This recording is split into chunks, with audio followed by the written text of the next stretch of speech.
మనకి ఈ సెకండ్ టెస్ట్లో బుమ్రాని పక్కన పెట్టేశారు కదా, అతనికి రెస్ట్ ఇచ్చేసి. అయితే మరి దీని గురించి మనకి సునీల్ గవాస్కర్, రవిశాస్త్రి మాత్రమే కాదు, మరి విదేశీ ఎక్స్ క్రికెటర్స్ అయిన డేల్ స్టీన్ అలాగే కుమార సంగాకర్ కూడా ఇద్దరు కూడా విమర్శలు గుప్పిస్తూ ఉన్నారు టీమిండియా మేనేజ్మెంట్ మీద.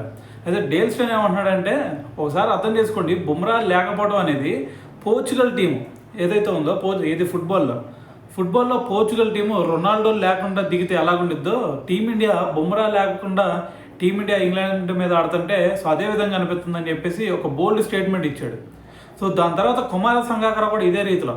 మరి కుమార సంగాకర్ ఏమంటున్నాడంటే, మీరు ఒకసారి బుమ్రా పరిస్థితి ఆలోచించండి.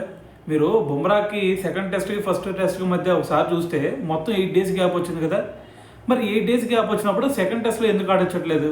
1, 3, 5 మ్యాచ్లో ఎందుకు ఆడించాలా?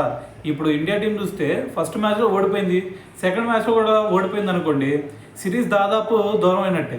సో ఇటువంటి స్టేజ్లో ఏం చేయాలా? మరి మనకి ఈ సెకండ్ టెస్ట్లో ఖచ్చితంగా మనం గెలిచి తీరాల్సిందే.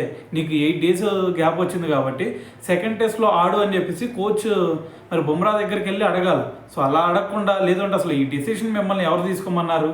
మరి ఫిజియోల్ని ఏమన్నా సంప్రదించారా, లేదంటే ఇంకా ప్లేయర్స్ని ఎవరన్నా అడిగారా? మరి ఎవరిని అడిగి డెసిషన్ తీసుకున్నారు? మరి బుమ్రా సెకండ్ టెస్ట్లో లేకపోవడం అనేది సో ఇంతకంటే విడ్డూరం ఇంకోటి ఉండదని చెప్పేసి కుమార సంగాకర్ కూడా మాట్లాడాడు. సో మరి వీళ్ళిద్దరూ కూడా ఇంత దారుణంగా రైజ్ అయ్యారు కాబట్టి, సో మరి దీని గురించి మరి మీరేమనుకుంటున్నారు అనేది కూడా కింద కామెంట్ చేయండి.